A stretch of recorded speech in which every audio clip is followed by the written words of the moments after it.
Welcome back to the Paranormal Girl podcast. I am your host, Kristen.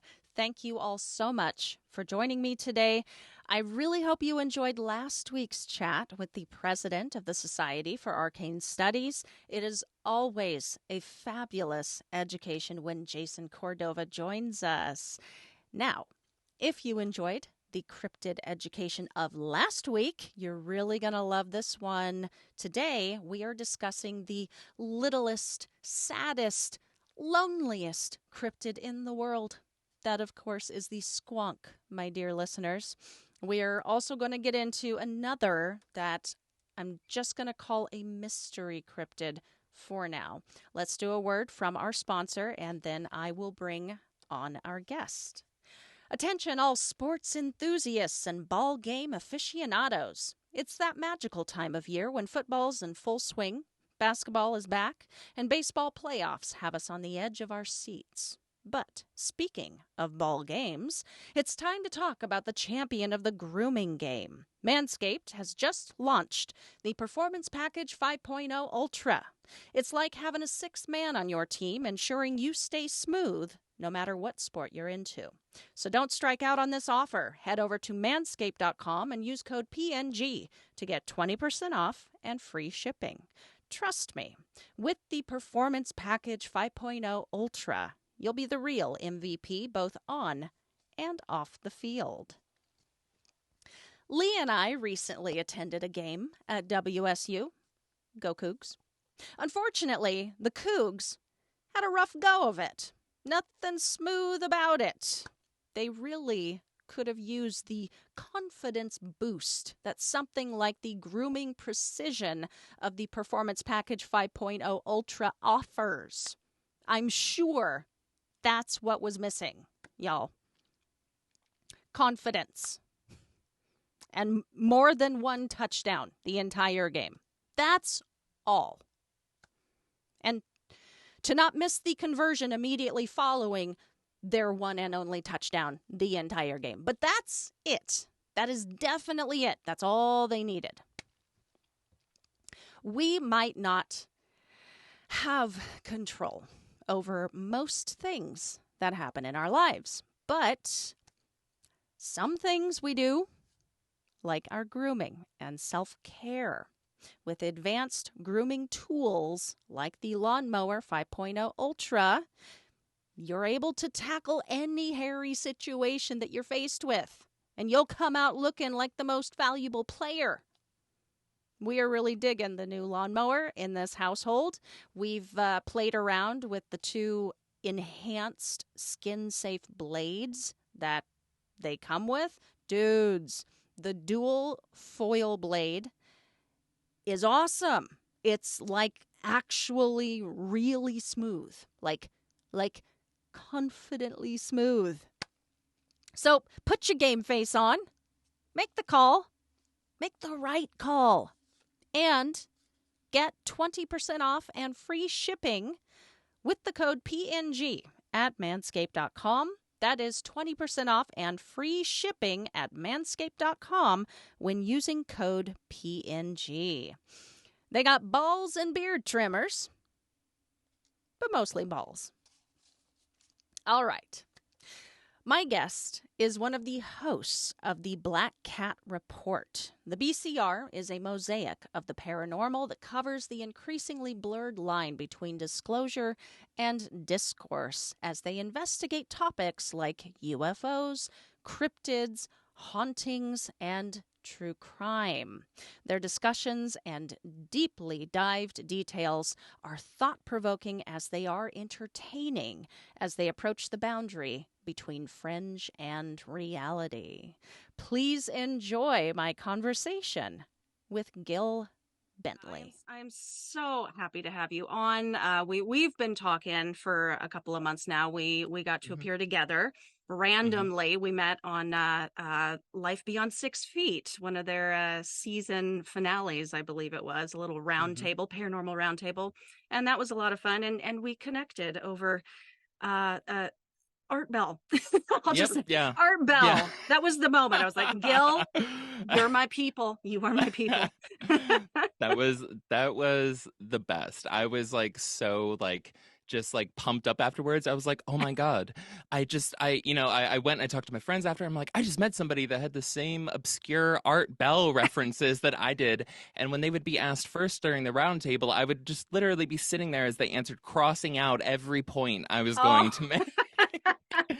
But yeah, oh that no. was fantastic. Yeah, yeah. I'll listeners, I will replay that show at some point. Yeah, waiting for the opportunity to do so. You'll love it. But back to you, Yeah. Gil. So, yes, you are new to the show. Hmm. Would you please just give my audience a little brief synopsis of Gil? Give us an intro. Who is Gil? Gotcha. Yeah. So I am a digital marketer by day and paranormal just obsessor by night slash also sometimes during the day when I'm not doing work. Um, yeah, I don't know. It's how do I put this? Personally, I had an experience years ago that kind of like I guess cracked open my paranormal shell or my openness and acceptance to it. I had come from a family where my mother's a witch. She's so I was kind of always raised with that as like my family spirituality and like religion, and like any good American child does, they rebel against their parents' religion. Right. Right. So Yes. so while everybody else was like, the church and this and that and the other, I was like, witchcraft and spiritualism, like, and so I was always very, very hard headed about these topics, about cryptids, ghosts, paranormal, UFO, all this stuff like that. All the stuff on the fringe. I was always very hard headed about it, coming Mm, with that youthful like arrogance around that subject. Um, and then I had an experience that just completely made me step back and reassess it. And it was strong enough and large enough that it made me rethink everything around it. And so coming from that, I already kind of just I guess through heritage had a background of understanding, of all these topics and this information and stuff because it was just home life, right? mm-hmm. Mm-hmm. But then I started pursuing it myself and still kind of coming in from the angle of I'm still skeptical. I'm not going to just, drink everyone's Powerade or Flavorade. I always forget there's a technical one for Jonestown, but it's not Gatorade. Um, but um, but yeah, I'm not just gonna drink the Kool-Aid, right? For everything. I'm still skeptical around it. Um, but but overall, I guess I just try to come at everything with the feeling and like the love of what if, of the imagination behind it, of like, okay, so we do have certain sets of variables that we can confirm or pretty much confirm around this event and that event and these things happening. Mm-hmm. um so what if that happened? Let's start piecing together the clues, the context, the breadcrumbs, and try to map out a series of events. And Right. and I love Right. that. I'm a researcher for a living during my day job for digital marketing. That's the nerdy thing that I have. I love researching. I love digging into the numbers, into the dates, and like, God, this field is just so ripe with that. It's like it's a Mm-hmm. perfect mixture of like exact times, dates, temperatures, events, footprint sizes, the ridges of like, this on the Bigfoot feet, and then just completely vague stuff. And Yeah. so it's that trail between the two that I find my love and my passion and these subjects as a whole. Yeah. Yeah. And I am right there with you. I love the research portion of this and Hmm. finding those little gold nuggets that nobody knows. Like Yeah. I'd never heard of it. And yeah, like kind of like you, like I kind of grew up in this. It was more of my mother was not a witch, but she was very open-minded to all of this stuff and introduced me to it. Yeah, so I had never heard of it. I can't imagine I'm the only one with some of this stuff. Like, yeah, sometimes you stumble into things that are so obscure. And that usually gets the best reaction for me. I don't know if that's been your experience, but people are like, "What? What are you Yeah. talking about?" So, yeah, very cool. Well, is that was it based on that initial experience with it that just kind of opened your eyes to it that ultimately led you to starting a podcast like this, or had you done anything like that before? No, it was 100%. And it was, that was shoot, like a decade before the podcast started. Oh, But okay. it Okay. it set my trajectory, like thinking through this. Again, obsessing over data and research, I try to approach things analytically, and I'm like, when did this start? Like, how far back can I trace this? And yeah, it was 100% that event, like just 100%. And then, Wow. COVID, honestly, that was kind of what eventually pushed the creation of the podcast, which, Yeah. not that we started recording during COVID, which would have been opportune, like so many other folks did, but just the sheer amount of paranormal podcasts that I listened to working from home during COVID, and then listening to them at night and listening just all the time, just, consuming everything. And, our the other two hosts of the show, Betsabe and Joey, um, we always chatted about these things, and we'd have campfires, and we'd go camping in the summer and this and that. And, we'd have these great conversations. And then one night it finally clicked. I'm like, this literally sounds like a podcast right now. Right. And I'm like, guys, you want to do this? And they're like, I don't know. Yeah, we could. And I was like, all right, we're fucking doing this. Oh, can I cuss? I'm so sorry. It's Okay. okay. It's I have a okay. potty mouth. I'm sorry. Feel free to just large bloop, like, if you need to. Um, but but yeah, so yeah, we would have these conversations, and they get really deep, and we'd bicker and we'd argue and we'd push sides and this and that, and like, and it just always felt so great having these conversations. Mm-hmm. And as you get older, like, um you start to grow apart from your friends. You don't have the same schedule of hanging out with folks and this and that. And so the Black Cat Report kind of became an excuse for us to always have to meet up every week and like talk every week, and like, Mm-hmm. not necessarily have those spontaneous conversations, but still, almost have like a recorded history of our friendship and these conversations around things while doing these deep dives and forcing us to read more, which is always a good thing. But yeah, and so that's why we're kind of all over the place with our topics, is because frankly, it's just whatever the heck we're into. It's like, if Yeah. something Yeah. catches our eye, go for it. Okay. Okay. Go Yeah. for Because it. I was curious how you guys go about like choosing the topics that you cover. Because Hmm. I wouldn't say it's like all over the place, sporadic or anything. Like it does have a theme to it. But you are covering UFOs and cryptids and true crime, which is something Hmm. I have not dabbled in, and hauntings and a lot of obscure things that I've Hmm. never really thought about before or never heard of. Like one of my favorite episodes, it's an older one, was about the WIB.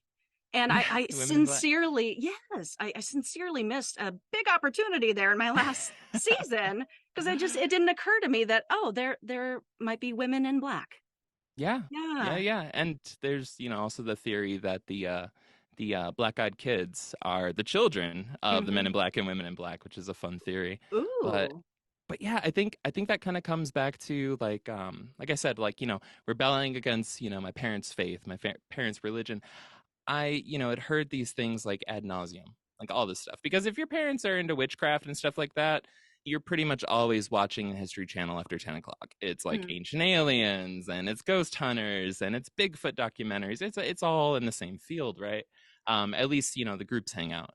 And so I just kind of, a lot of UFO cases and cryptids and things like this, I just heard about them my whole life, and they were very boring for me to keep hearing about them, right? And I found Yeah. myself, over the COVID lockdowns, just looking for more and more obscure stuff, obscure information. I would get so excited when a podcast that I like would come out with something with a topic I never heard of, because that was like a challenge for me. Because again, from the time I could walk, like, that's all I was, kind of experiencing or encountering in terms of pop culture and things like that. Hmm. And so with Black Cat Report, it was just like, I don't want us to be another place that's just regurgitating the same stories. I want us to Hmm. push stuff. Yeah. We have this like internal kind of like, I guess, phrase that we banter around, or like saying, and we try to remind ourselves of, which is, we don't necessarily want to be the most like popular podcast or anything like that. We want to be a podcaster's podcast. We want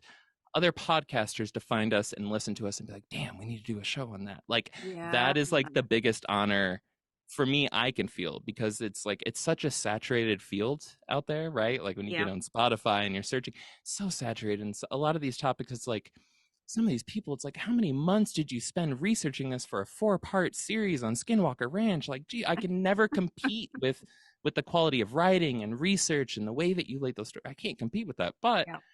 I can find stuff nobody's ever heard of. And so my hope is that it can compensate for any of our faults or the areas we're trying to improve when we do a show, which is just like, hey, guess what? We're the only source for this. This is your only choice. You know? Yeah. So that's kind of the angle that we try to come at with, and it keeps us excited and it keeps us going. Like, I don't want to cover Roswell. I for the love of God, I don't want to cover Roswell, or like things like that. And so it's like, but I would cover the very intricate and very fascinating like life history of all of those kids that were involved in Roswell and how it affected them. Like, that's an angle that I don't know enough about, but I know there's content there, there's history and substance there. And I feel like if you're bored with hearing about Roswell and stuff like that, you might hear that and it might perk up your ears. You'd be like, I never heard about that. And so Right. we want to be excited about our content. We don't want blah episodes, and I don't think anybody wants blah episodes or anything, but we want to be excited, and we're also like already old hands at it, saturated with the subjects and with the topics. So we're just like, well, let's talk about the use of commas in this government memo. Like, let's get real weird with it. But yeah, so that's how we dig through. It's the pursuit for the unknown, which is at the heart of all paranormal lovers. And so that might be an unknown haunting, an unknown cryptid, or an unknown serial killer. And sometimes these walls that we have that are keeping us from knowing them could be something as frankly small in this day and age as language barriers, right? So like, what do cryptids look like in Kenya? Right. And like, we've all got Google Translate now. So like, let's dig in. Let's take a deep dive. Let's find some stuff that the English speaking world hasn't been exposed to and has no concept of. And let's learn about it. Same with serial killers. Right. What was the one that you were telling me about the other night? The serial killer, like you basically like translated everything to English about this guy so that now people can know about it. Cause that's just, it's a level that the ordinary listener, ordinary person doesn't necessarily want to go to, but may just not know to go there. So tell us a little bit about that episode and that research. Sure. Yeah. Thanks for asking about that series. I think it was 2 episodes. Was I'm most proud of that research, 100%. Like, as somebody that loves research, but that was Anatoly Slivko, who was a Russian serial killer in the, I want to say, late 70s, early 80s. Never try to like quote me on content I've written before, because it all goes in and then it all just gets thrown out a week later for the next episode. But I would lose at a board game about our own show in like 5 seconds. But yeah, so Anatoly Slivko is absolutely fascinating because just his how do you put this? It was a Dr. Jekyll and Mr. Hyde kind of situation, but one of the most honest examples of that I've ever seen when it comes to a serial killer. There's always the he was such a nice guy, everybody loved him, or like, there's always that backstory. Right. This guy, like, and when you go to that backstory, here's an important note on that, is you find out he was shady all the way through, or like super evil all the way through. Well, Anatoly Slivko, other than just completely all of the information available in English when I first started digging in, was just totally wrong. Like, everything was wrong, or it was overly exaggerated. And even at that, it would be like a paragraph or two about him. This guy deserves like multiple Netflix series, right? He's fascinating because, like I said, he's so black and white. There's such a juxtaposition between the acts that he commits and his actual personality, like his heart and soul. He knew, and that at the very end, I guess spoiler, when he's in prison and he's writing a letter to his wife, he's telling her, these are the signs to look for in our kids. Please make sure they get help if they start showing these things. This is what did this to me. Whoa. Like, he was so tormented by this very intense like violence and these outbursts, but he also became a hero of the Soviet Union like during this whole process, and he earned it. Like, he worked. It wasn't just a mask that he put on. He put in work to, by hook or by crook, build up these youth social clubs, Club Trigrid, and were super popular at the time. And honestly, if it was around, I would probably join it because the club sounded awesome. It sounded so cool. Like they were doing like whitewater rope crossings and flashlight tag at night and like mountain multi-day excursions into the mountains to do archaeological digs and just like all this crazy stuff. Wow. Totally free for the kids.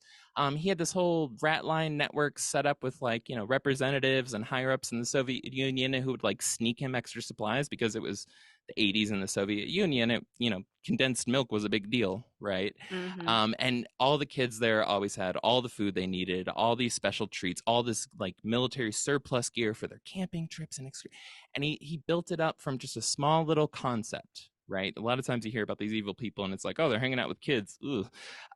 No, he was like committed. He built it up from such a small little concept to literally having a government given or state owned building dedicated to Club True Grid. It became massive. Like he was on multiple radio shows across the country. He had received like awards from like the Soviet government and was recognized everywhere. Like he was the like quintessential like perfect communist, right? Or not even that, but just like perfect citizen of like, he was just so passionate about this. But when his evil side switched, when that click happened, oh my God. And to kind of add more to it, because when he was in the military, he always showed kind of like a penchant for cameras and for film, and he did great when he was in the military. I think he was in the Navy. When he got out, he was awarded a color video camera, which was very hard to get a hold of anywhere in the world in the 80s, in the early 80s, let alone in Soviet Russia. And he proceeded to methodically film everything he did to his victims. Ooh. And it's online, and I did not mean to come across a lot of it. I had nightmares for weeks. Like I rarely have come across content where it like really gets to me, but like I was seeing scenes when I would blink, you know. Like when that switch happened, it was fast and it was very intense. And I don't know. He's just a very complex individual, but looking at the work he did in his life, it was like, this wasn't a front. Like this just straight up wasn't a front. Like this was him. He really was like this. And yeah, the fallout that came with it, which was, you know, literally representatives in the city, like higher ups, they committed suicide when it came out that it was him. Like people were so heartbroken. It would be like if Betty White turned out to be a monster. People would freak out, you know? Right. And so, again, the juxtaposition between somebody doing so much good and doing so great, and even, you know, because this was in the 80s, a lot of his victims are still alive, you know, the ones that survived. Some of them straight up say, I still have fond memories of Club True Grid, and I would still like either want to enroll my kid, or like I would go even though that happened to them. It is just, it's mind-blowing. It's absolutely mind-blowing. That would absolutely, how what a heartbreaking story, because he was sincerely like you said, Jekyll and Hyde, where there was this really good altruistic kind of sort of persona, and then, you know, juxtaposed with this other just dark, damn near evil persona. And it's like how it brings up a moral dilemma too. Like, can we accept that people who do really bad things could be good people at times, or, you know, vice versa? Can good people do bad things? Can they, you know, can they be forgiven? Is once they cross a line, is it like you can't, I don't know, think back and appreciate the good that they did? It's a whole thing. And you're making me realize, like, I now really realize I could never do true crime, because my heart hurts just listening. And just, you know, because I get very visual and imaginative when I think through these things. I'm like, oh my God, I would be traumatized. Wow. Well, we won't share any more about it, because I want people to listen to the episode. It sounds fascinating, sad, fascinating. But let's shift gears here. Let's get into the meat of why we are here today. You promised me a sad, weird, and tiny cryptid. Yes. And my autocorrect called it a squink. And autocorrect is rarely, if ever, wrong. So tell me about this little guy. Yes. Okay. So the first cryptid would be one of my favorite, and I think honestly a fan of our shows, like that, our listener favorite, right? The little guy's name is the squonk, right? And I pulled up the old script. This was way back, I think it's like episode 19 of our show. We were up to almost episode 70 at this point, or 71 or something. I don't know. It was a year ago. But so yeah, this little guy, I think, and the best way I can explain him is all right, I'm quoting here. He's a tiny animal with loose skin where he's completely covered in warts. He's always crying, and he looks like a clinically depressed mole rat that only listens to Elliott Smith, Joy Division, and Morrissey.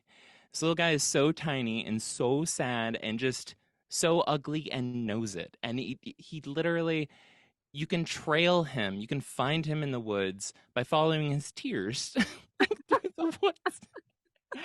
And it all comes from a very fascinating time, which one of your recent guests on the show actually mentioned, which was lumberjack tales, lumberjack cryptids, right? Mm-hmm. Which is, we did an episode a long time ago on it. It's absolutely fascinating. Like, and obviously the social relation, which he had talked about on the show, which was like, you can drink a lot to avoid this one, but you can only drink so much because this other one likes it. And just the representation of culture and society and just life at the time in those cryptids are fascinating.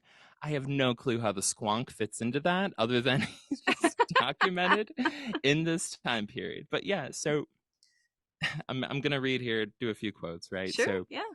Forced to adapt to the marshes and swamps in Pennsylvania after the overzealous logging of hemlock forests, it is easily the saddest, most poorly adapted cryptid I've ever heard of, but still probably my favorite. Now, I won't pretend to be able to rephrase perfection, so I'm going to read to you directly from the book that first documented the squonk, Fearsome Critters of the Lumber Woods, written in 1910 by William T. Cox. Its description is as follows, quote, "Probably the homeliest animal in the world, and knows it. The distribution was once fairly wide, the usual habitat being high plains where desert vegetation was abundant. History shows beyond dispute that as these areas gradually changed to swampy, lake-dotted country, the squonk was forced to take to the water. Of distinctly low mentality, it traveled constantly around the unaccustomed marshes in search of fodder. With time, it developed webbing between its toes, but only on the submerged left feet. Hence, on entering the water, it could swim only in circles and never get back to shore. Fossil bones." This poor little guy. No. Also, the most roasted cryptid in history, I just want to say. Oh, this poor thing. Oh my gosh. Okay, keep going. This is really a tale about, environmental protection and evolution, honestly. So, continuing on, quote, "Fossil bones dredged from these lake bottoms reveal that thousands perished of starvation in this manner, just swimming in circles." Oh no. This poor little ugly creature. I don't know. Oh no. I have no idea what cultural reflection this cryptid could be, which actually makes me want to believe that it's real even more. So thousands, I'm gonna interrupt here. I don't want to throw you off. Thousands perished because they left they lost one of their propellers. Okay, they only had one propeller. They were swimming around in circles. So thousands perished because they drowned. Is that or from exhaustion? Just I'm assuming. Yeah. Poor babies. See, I told you I had too much of a heart for this. I feel bad for this thing. Okay. Remind me please to send you for that cryptid episode that we covered the squonk in. I actually made Pokemon cards, but of all of these cryptids, and I used AI with all of these descriptions to generate a depiction of some of these old cryptids. Oh my God, it is as ugly and cute as you can imagine. It's a bald pug that's like the size of like a rat, like, and just crying and covered in where it is ridiculous. But yes, please send that to me. Yes, I will remind you. Well, continuing on, quote, today, the squonk is met with solely in the hemlock forest of Pennsylvania, which, side note here, unquote, I guess, he started to get more popular recently, and they're now having festivals in Pennsylvania for the squonk, which makes me really happy. Oh. All right.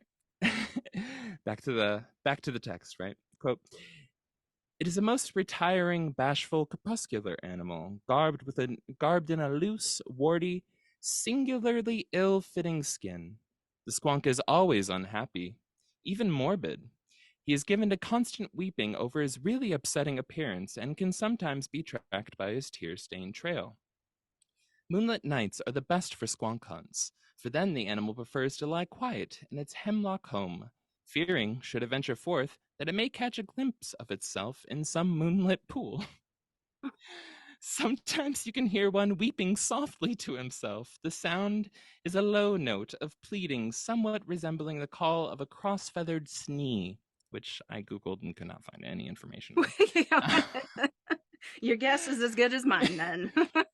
So this poor little morbid mole rat is just out there crying on moonlit nights. And by the way, a little home made inside of a poisonous tree. Hemlocks are poisonous, you know. Oh my gosh! It's just so perfect. This poor little guy. He can't win. I mean, just on all fronts. I love the little dude. Life is not good. Oh, you should I love the cards ideas, mm-hmm. but what about just like having like little plush squonk animals, like just little, yes. Like, yeah, I was on a show a while ago, Christina Gomez's show, and she keeps this little, love Christina, little puckwudgie, like the yes, stuffy. Yeah. the puckwudgie. Yes, yeah. I'm a huge fan of Christina Gomez. Shout out to her and Jimmy Church. But yeah, love their show. Yeah, and Pug the puckwudgie always showing up everywhere. Absolutely love it. Absolutely love it. And we could have a squee the squonk. It has to be like a broken squirt gun though, so you squeeze it and like little tears come out. You know? Oh, gold, dude. Yes, gold. Yes. I will immediately get to looking up wholesale numbers for this. Love it. I'm first in line to buy one. Absolutely. Okay. Did you have any more you would like to share and break our hearts with? Of course, yeah. Okay, that's what I'm here for. So go forth. I got another quote from another book, right? This one written in 1939 by Henry Tron. I think I'm pronouncing that right. Tryon. In a book called Fearsome Creatures. Quote, the squonk is of a very retiring disposition, generally traveling about at twilight and dusk. Because of its misfitting skin, which is covered with warts and moles, it is always unhappy. In fact, it is said by people who are best able to judge to be the most morbid of beasts. Now, I know what you're thinking. How do I get one? Well, he's about to tell us. So, quote, hunters who are good at tracking are able to find a squonk by its tear-stained trail, for the animal weeps constantly.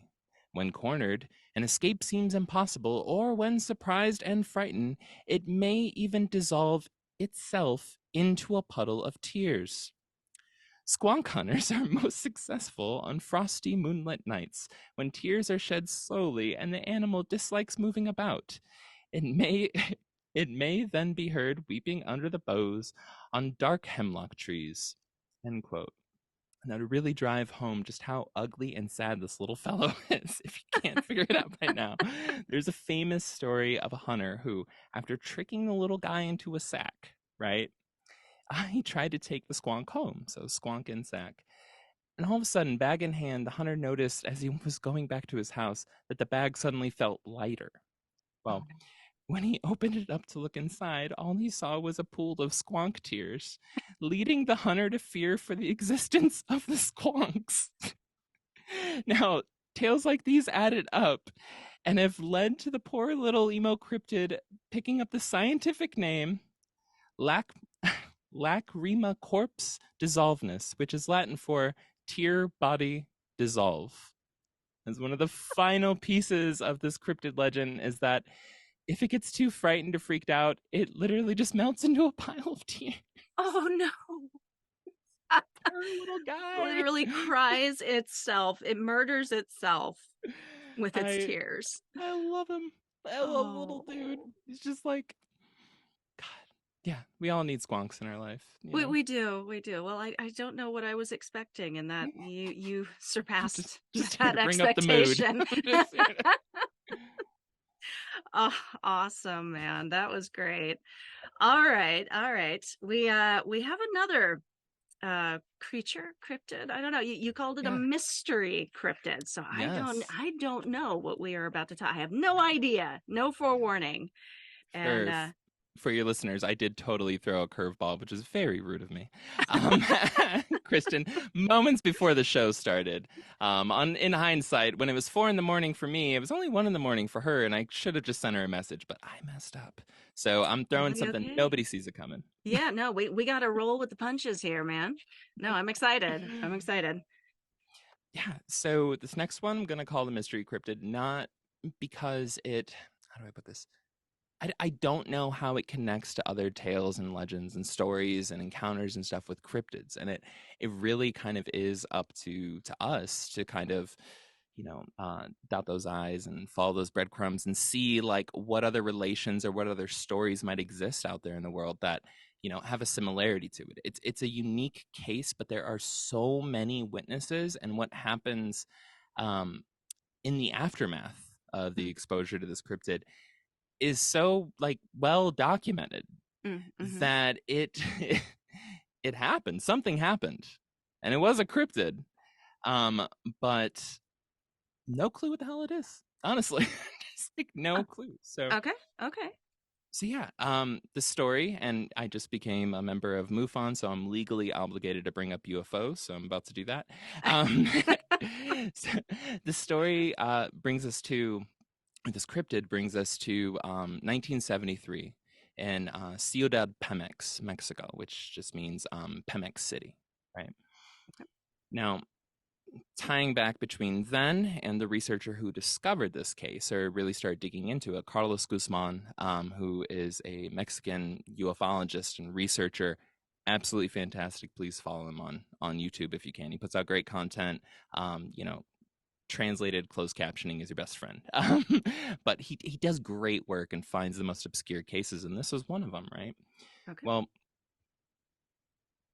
on June 1st, 1973, basically all hell broke loose sometime between 6 and 10 p.m. in Pemex, Mexico.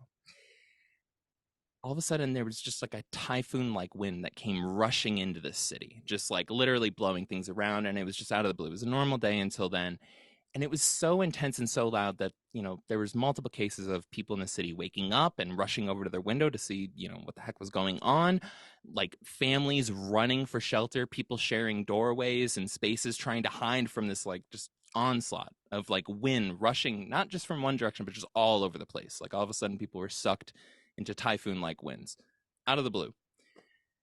So after that initial panic kind of set in, obviously the next step was full blackout.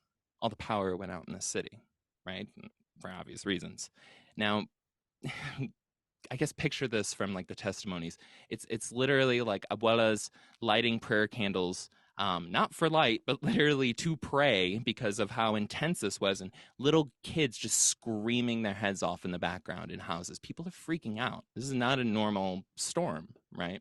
And that's something everybody agrees on happened at this point. Now, the next step in this is essentially the sky opened up, but not in like a clouds opening kind of way. But I think I describe it in the script as like, it's almost like you took a Ziploc bag filled with water and just slit the bottom and let all the water flush down. This happened for like 15 minutes, just woof, like again, just a faucet on over top of this town. Everything's getting flooded. Everything's soaking wet. Again, people are freaking out, pitch black outside, right? Okay.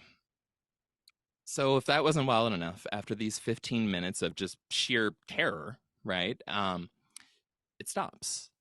And at that point, like anytime a massive storm stops, everybody does the same thing. They go over to the window and look outside, right? You're like, oh my God, like there's complete stillness, right? Not even the hum of like electric running through the lines or anything, like just silence.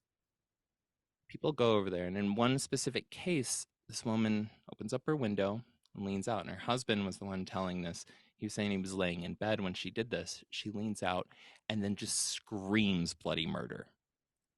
He rushes up, looks out the window with her, and there's multicolored lightning shooting through the sky, right? So that's weird. But when the lightning's flashing, they're able to see that there's large objects in the clouds moving around that are being lit up by the lightning. She's freaking out. There's multiple cases or witnesses all over the city that all said they saw large objects moving around in weird ways in the clouds between multicolored lightning. So this is crazy, right? Like, this whole buildup is crazy. And again, Carlos Guzman, like, shout out to him for like digging in and finding this, because it was just a massive collection of unsubstantiated like rumors and accounts that were in newspapers, and he dug in and actually interviewed witnesses, and you can find it on his YouTube channel. Does great work. So they're seeing these objects and stuff moving around the cloud. Now, a little backstory here. Ciudad Pemex City, is named that because of Petromex, which is the nationalized Mexican oil company, right? It's literally it's a company town, right? Where it's just a giant oil refinery. Everybody works for it. Everybody, somehow makes a living off of this national oil company that's sitting there in town. It's a big deal. Well, on another part of town, at the actual facility, you have multiple accounts from workers that were there that night, right? One from two folks that were tasked with going out, and I swear we're getting to cryptids, y'all. It builds up to it. But one from these two workers that were going out and like checking tanks and doing, regulatory things. I don't know. They were doing oil worker stuff out of this facility. And they see this large steel craft light thing that's kind of illuminated coming down at the end of the airport runway, which is located at this, again, giant oil refinery. They have their own runway at it. This giant craft comes down.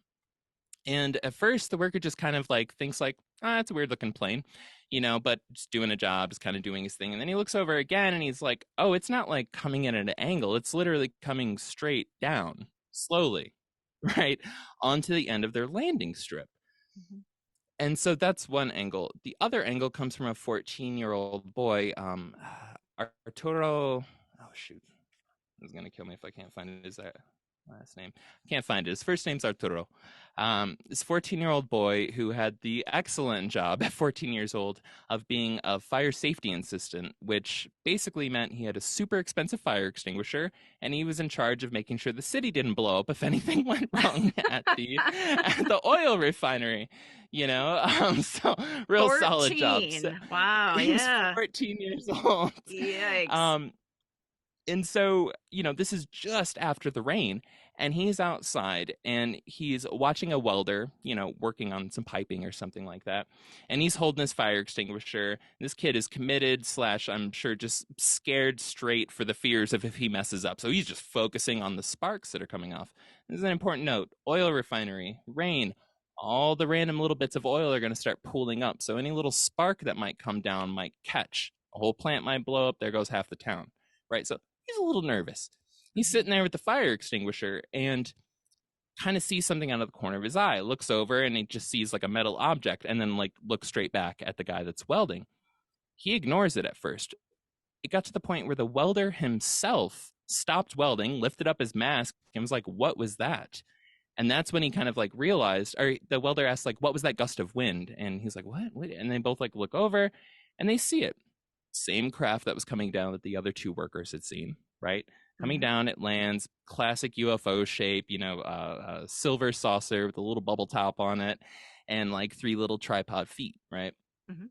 And this large, and this isn't the cryptid, this large metallic kind of robot looking humanoid comes out from a door. Classic, 1950s, 60s sci-fi, like door just appears out of nowhere, like shh, and like the guy comes out. He's walking around, giant metal suit. And Arturo's like, he says that at the time he was just like, well, that's a weird looking safety suit. Because, I mean, again, it's an oil facility. Different teams are doing different things. A giant metal suit might not be that weird at a place that might blow up and has fire everywhere, So, and he's 14, come on. And so he's watching this. And the guy's walking around and he starts commenting on how the guy looked like he was like taking photos. Like his eyes, like it was like, chip, chip. Like the way he was moving his head wasn't natural. Super confused about it. All right. Now we get to the cryptid. So that happened. Guy got back into the ship, left, and Arturo was just like, that was weird, but he hadn't heard the stories from around town of other things that had been happening. Eventually, this whole story builds up and forms a context, right? Mm-hmm. The next day, right, as all the citizens are waking up after this super crazy night, it's a small town, power is out, everybody saw the crazy lights in the sky, the stuff moving around, the freak storm that even, the oldest residents had no comparison for. Mm-hmm.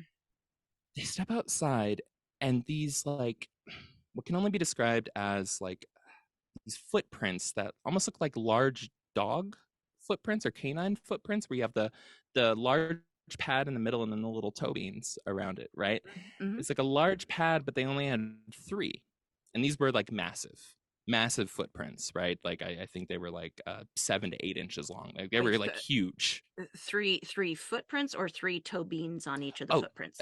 3 toe beans connected with each large pad. So picture a 3-toed dog footprint that's like 8 inches large, like huge. Wow. Like a very, not a dog, it's like the size of, like, I'm 6 foot. It'd be like the size of the palm of my hand would be its pad. Right, it's huge footprints. Mm-hmm. Now, these footprints are everywhere. Catch the second part of our conversation next week, where we will pick up with Gil's continued relaying of the Pimex event and the mysterious footprints left behind. He also leaves us with the final spooky story of October, and dudes, it's wild. It's dramatic, serendipitous, cinematic, and you're just not going to want to miss it. Whilst waiting for that to land, though, take some time to check out the Black Cat Report anywhere and everywhere. And follow Gil online. Links below. Do it. Do it. Now, the Trick or Treat Live Halloween celebration is happening, y'all. Ready or not. This Sunday at 5 p.m. Pacific, I will be going live with special guests, spooky campfire tales, and giveaways. Yes! You will have 3 opportunities during the show to submit to win your very own Paranormal Girl t-shirt. The show will replay on all of the regular platforms. However, the giveaways themselves are only for those who tune in for the live. The drawing for my winners will take place immediately following the stream. Before we go, you might recall last year I teamed up for a bit with a local humane society to help spread the word for some charity and fundraising events that they had scheduled. I have been asked recently if I wouldn't mind putting out a good word for a very good girl named Kaya, and I am more than happy to spread that word. This is going to be specific to my area, but I know I've got some listeners in the Palouse region, and I hope that this reaches the right ears. Kaya is an 8-year-old white and black Alaskan Malamute mix, and she is looking for her forever home. She's currently being cared for by the Humane Society of the Palouse. However, she has been there for a heartbreaking amount of time due to some ongoing medical issues. It does sound like she's got a management plan in place now. She's doing well, and she is ready to begin her new life. I will include her link in the show notes that contains the rest of her details if you are in or you know someone in the area who might make for a good forever home for Miss Kaya. So check it out. Share the link. I appreciate y'all. The Humane Society of the Palouse appreciates y'all. Thank you guys so much for tuning in. This will be a wrap on today's show. Catch the second part on Tuesday. Stay safe, keep the nightlight on, and sleep with one eye open.